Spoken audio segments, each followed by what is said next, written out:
What's going on, guys? JSGC here, and we are here for another Manchester City video.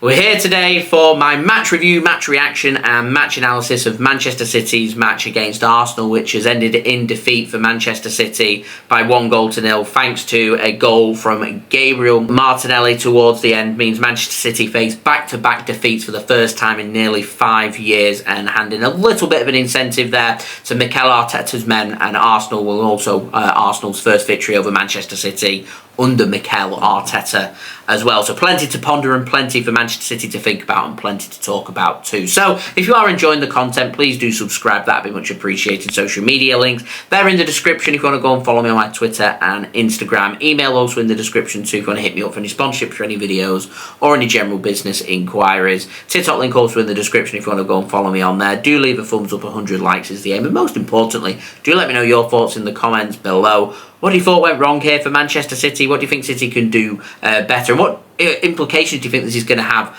on Manchester City's season so far? So we're going to start off first with the first talking point, and that was the team and who are Man City going to be starting with. There's no real width to Manchester City. You don't start Doku, you don't start Jack Grealish, you go with Bernardo, Silva and Phil Foden. It very much looks like Manchester City were thinking this is going to be a big midfield battle, and with Arsenal not having Bukayo Saka here, it felt like Manchester City here were trying to control the play through midfield, and whilst Arsenal weren't on it for the first 20 or 25 minutes, Manchester City very much were on top and the dominant team and looked the better team. Man City didn't capitalise on a couple of good opportunities. Yeah, they fell in the second and third minute, but them opportunities needed to be put away. Josko Gvardiol from the first corner in the game manages to beat keeper Raya but doesn't beat Declan Rice on the line, and then following that Nathan Ake misses what I regarded as a sitter for Manchester City, blazing it over the crossbar, and it ended up being pivotal to Manchester City because they were the only real opportunities that we created all game. We didn't look very good. We weren't at our creative best, and I was getting the impression from this game that if Arsenal aren't making the mistakes, which after 20 or 25 minutes they weren't making them defensive mistakes, they weren't really handing any incentive there to Manchester City, it very much came a game that Manchester City were happy not to lose, and it seemed like Arsenal were happy to take away a point here and let the Premier League be decided elsewhere across the season rather than against each other. And it was always going to take either a serious mistake, or it was going to take a bit of luck or a set piece or something special to really separate these two teams, and that didn't fall until the 87th minute when Arsenal get lucky with a Gabriel Martinelli shot taking a deflection off Nathan Ake, who Ake I thought had a really good game for Manchester City. Desperately unlucky, it just happens to be him that takes a deflection beyond Ederson and into the back of the net. But I'm a firm believer that you make your own luck in football. You don't just get things handed to you on a silver platter. It does not happen. And Manchester City needed to stand up strong in this game. The creativity wasn't there. We didn't look like scoring. We didn't look very good last week away at Wolves. We didn't look very good this weekend as well. And it causes me concern. It causes me concern because I just feel like we're missing Rodri here, we're missing Kevin De Bruyne, we're missing Ilkay Gundogan who's left, we're missing Emirates Laporte, Riyad Mahrez. These are experienced players who have been there, done that, worn the t-shirt. They know how to grind out results, they know how to do it when it matters. These are big losses for Manchester City. You don't have a Rodri, you don't have a Gundogan, you don't have a De Bruyne in your midfield, and all of a sudden Man City's midfield doesn't look anywhere near as strong or anywhere near as good. They're always going to be big losses then for Manchester City. And it was just going to be a case that if we could come out of the Emirates with any kind of point or points, then Manchester City here have got a good result. Because to me, if City came away here with a 0-0, I'd say I'm very happy with that. We've not played particularly well. There was nothing really to separate these two teams. It's job done. We move on and we go from there. We haven't. That's not the case. That hasn't happened. Arsenal have dug deep and found that goal. It means now they get an important 3 points. Man City don't pick up any, and we've got 2 long weeks now to think about it. With back-to-back defeats for the first time in nearly 5 years. It's really disappointing, and in my opinion, I don't think Man City, in terms of our squad depth and our squad, have done a fair amount of business in the summer transfer window yet. We don't look anywhere near as good. And I know it takes Man City a good few months to get going. We always look better in the second half of the season, and the business end of the season is when Man City really get going and get into their groove. It's important for the teams that are ahead of City. So at the moment, Spurs and Arsenal, they want to win the Premier League. They need to make sure that they are, I'm talking 7 to 10 points clear of Manchester City by the time they get to the business end of the season. because if you allow Man City any kind of opportunity to win that Premier League, Man City will do that. And I'm very confident that we can still win the Premier League. We're only 2 points behind. It causes me not much concern. But how we're playing and what we're doing is what causes me bigger concern. Brighton coming up. Manchester United coming up, Chelsea coming up. They're 3 of our fixtures out of 4 to the next international break. That causes me concern because how we're playing, I'm not entirely convinced that in them 4 games we're going to come away with 4 victories. And if we want to win the Premier League, we need to be coming out with our next 4 Premier League matches with 4 victories to override a couple of back-to-back defeats against Wolves away and Arsenal away.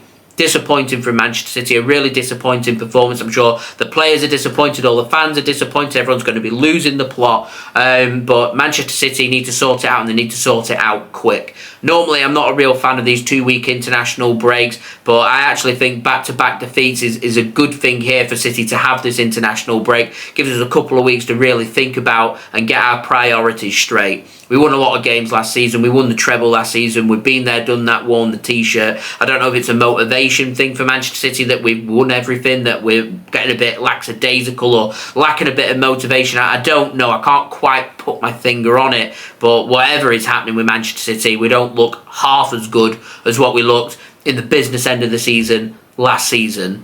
And because of that, teams now are going ahead of us, and what's been a good start for City in terms of results, in terms of performances, we haven't really looked anywhere near as confident or anywhere near as good as what we did last season. And I expressed my concern last week when we finally lost against Newcastle. We go with a new formation, we do things a little bit differently, and once a team susses out how to deal with that, you watch how teams start to copy it, because how Newcastle played was how Wolves played, and how Wolves and Newcastle played is exactly how Arsenal have played as well. Be patient, defend well, limit Manchester City's access to Erling Haaland, limit Manchester City's chances that we can create, and you can come away with points, you can come away with wins. And Man City now look well and truly sussed. We've got a couple of weeks, that's why I said it's important now, this international break. Pep and his team need to come up with something different. Man City will look like a different team when we have Rodri. We always look like a different team when we have Rodri, but we've not had Rodri, and that sending off that he had against Nottingham Forest could be costly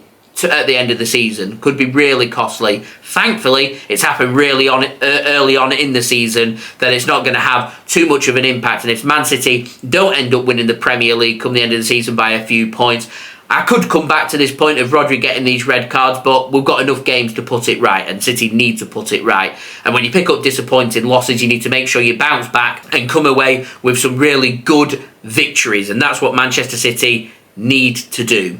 Matches that we have away at Stamford Bridge, matches at Old Trafford, matches where we need to be coming away with wins. Do that, Manchester City can still get ourselves into a firm position. And I'm going to reiterate to you guys, more points are going to be dropped. City are going to lose more points between now and the end of the season. But I'm confident when I say we come back, we beat Brighton at home, we beat United away, we beat Bournemouth at home, and we beat Chelsea away. Now, next 4 Premier League matches, win all 4 of them, City will be top of the Premier League. And we won't be having a discussion about this Wolves match and this Arsenal match. They won't hold much regard. The only thing it holds regard to is Arsenal will take a lot of confidence away from finally beating Manchester City.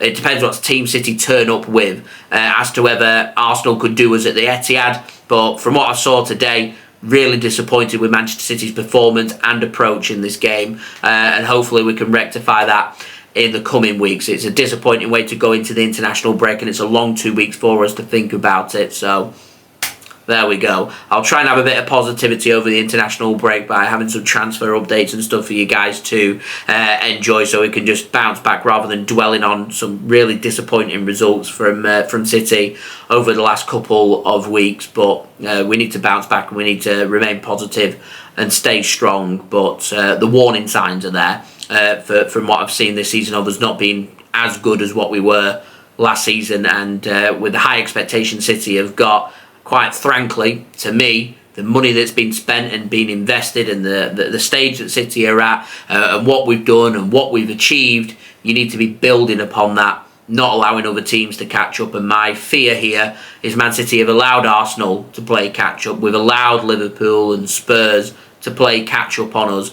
And this could be a very difficult season if City want to pursue that difficult season. That's what we need to try and avoid here from this result and for the remainder of the season as well. My only other talking point, I've heard a lot of discussion about Mateo Kovacic. I thought it was a yellow card, not a red card on his first challenge. I thought his second challenge was worthy of another yellow card, and I thought it should have been a red card. We got away with that one, and Manchester City need to be very careful. We've not managed to capitalise upon that, and because of that, we need to go out there, try and build on trying to be fresh coming back after the international break, and try and use motivation, because City looked very angry at the full-time whistle, and I want to know where that aggression, that passion was during the game. We showed that much passion and desire during this game. We may have just created some opportunities, we may have just scored them goals, and we didn't, and that's something City need to seriously think about over the international break and trying to pick the team back up. So yeah, they're my thoughts. Do let me know your thoughts in the comments below. Don't forget as well to subscribe as well if you're new around here. Press that red button, press the bell, and put your push notifications on. Social media links, they're in the description if you want to go and follow me on my Twitter and Instagram. Email also in the description too if you want to hit me up for any sponsorships for any videos or any general business inquiries. And also don't forget to leave a thumbs up, that would be fantastic as well. 100 likes is the aim. And I'll see you all again real soon for the next Manchester City video. So I've been JSGC. Thank you everyone for watching. I hope everyone is safe and well. Peace. Ciao for now.